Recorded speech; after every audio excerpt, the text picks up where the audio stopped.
প্রিয় শিক্ষার্থী বন্ধুরা, আমরা এখন বোর্ডে যে সার্কিটটা লক্ষ্য করতে পারছি, এই সার্কিটের প্রত্যেকটি শাখায় কারেন্ট বের করতে হবে কারশফ সূত্রের সাহায্যে।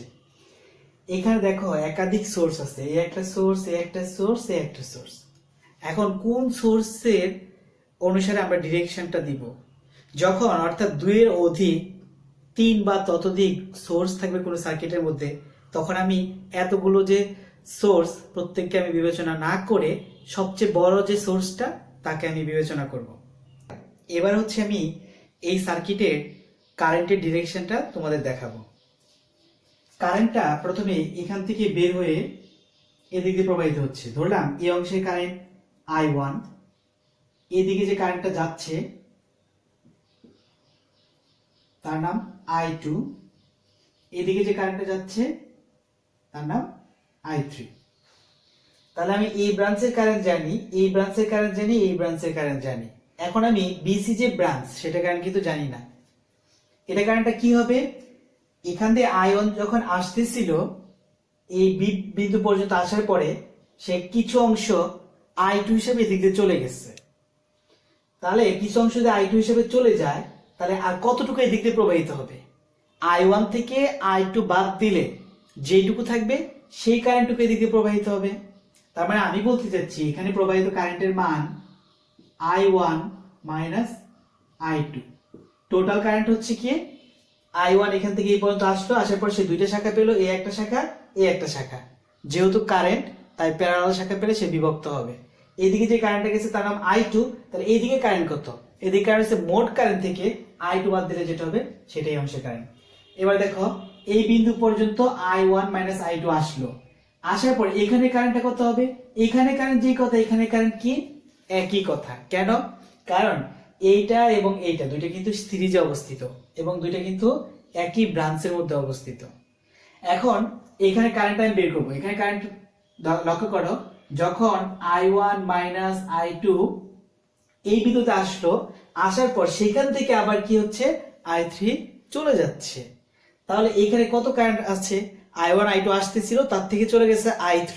তার মানে I1 I2 থেকে আমি যদি এই I3 বাদ দেই তাহলেই কিন্তু এখানে কারেন্টটা আমি পাচ্ছি। তার মানে এই অংশের কারেন্ট হবে I1 মাইনাস I2, তার থেকে বাদ যাবে I3। তাহলে এইটাই হচ্ছে এই অংশটুকুর কারেন্ট, এই ব্রাঞ্চের কারেন্ট।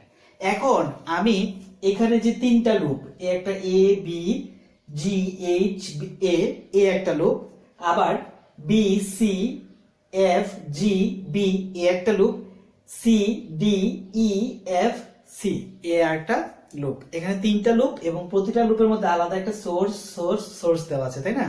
এখন আমি প্রতিটা লুপের মধ্যে আলাদা আলাদা ভাবে কেভিএল প্রয়োগ করে তিনটা সমীকরণ রেডি করব।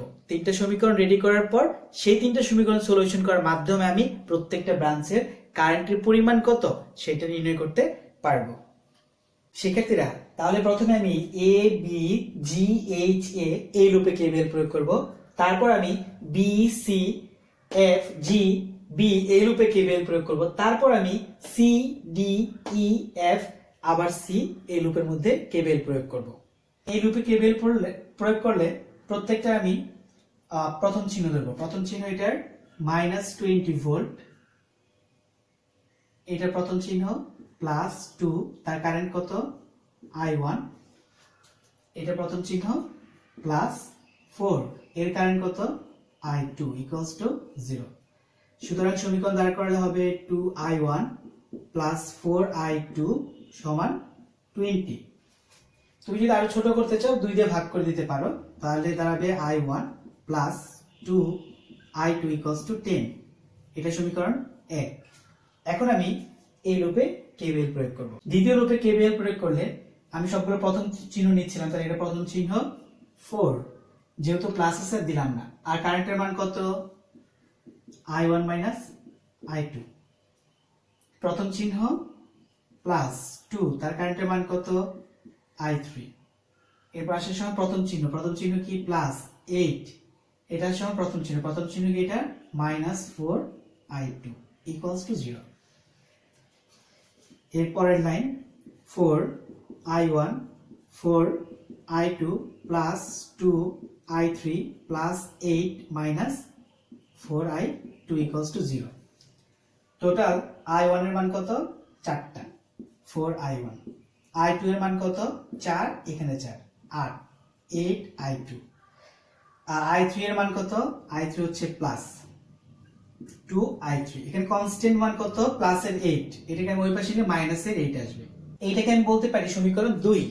এখন আমি 3 নাম্বার যে লুপ সেখানে KVL প্রয়োগ করব। 3 নাম্বার লুপটার নাম হচ্ছে CDEFC। CDEFC। প্রথম চিহ্ন নিচ্ছিলাম।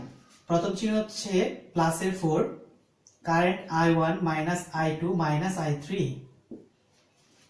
আচ্ছা, এইটা পুরোটা তো একই শাখার, তাই না? তাহলে আমি 4 আর ইয়ার একসাথে আমি যদি 12 লিখে দিই, একই অর্থ দাঁড়াবে। অর্থাৎ এই কারেন্টটাই তো এই রেজিস্ট্যান্স দুইটার সাথে একসাথে যাবে। আর যেহেতু সিরিজ রেজিস্ট্যান্স, কারেন্ট একই, তাই আমি দুইটা রেজিস্ট্যান্সকে একত্রে যোগ করে 12 লিখে দিলাম।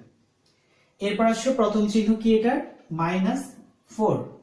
এদিকে আসার পর প্রথম চিহ্ন মাইনাস 2, তার কারেন্ট হচ্ছে I3 ইকুয়ালস টু 0। এই 3 নাম্বার লুপের মধ্যে আমার KVL প্রয়োগ করা শেষ। 12I1 minus 12I2 minus 12I3 minus 4 minus 2I3 equals to 0। এরপর আমি কি লিখতে পারি? এই যে কনস্ট্যান্ট মান, এটা তো ওই পাশে নিয়ে নিব। এখন I1 এর মান কত? I1 কিন্তু একটাই, 12I1। I2 এর মান সেটা মাইনাসের 12I2। আর I3 এর মান কত? 12 আর 2 14, মাইনাসের 14I3। মাইনাসের মান ছিল ওই পাশে নিলাম প্লাস করে। তাহলে এটাকে আমি লিখতে পারি সমীকরণ 3। এখন এই সমীকরণ 1, 2, 3 আমি সলিউশন করব। সলিউশন করার মাধ্যমে প্রতিটা ব্রাঞ্চের কারেন্ট নির্ণয় করব। শিক্ষার্থীরা, সমীকরণ 3টা সলিউশন করার পর আমি মান পেলাম I1, I2, I3। I1 বলতে এই ব্রাঞ্চের কারেন্ট, I2 এই ব্রাঞ্চের কারেন্ট, I3 এই ব্রাঞ্চের কারেন্ট। দুইটা ব্রাঞ্চের কারেন্ট এখনো বাকি আছে, সেটা হচ্ছে BC ব্রাঞ্চ আর এটা হচ্ছে CD ব্রাঞ্চ। BC ব্রাঞ্চের কারেন্টটা কি হবে? IBC।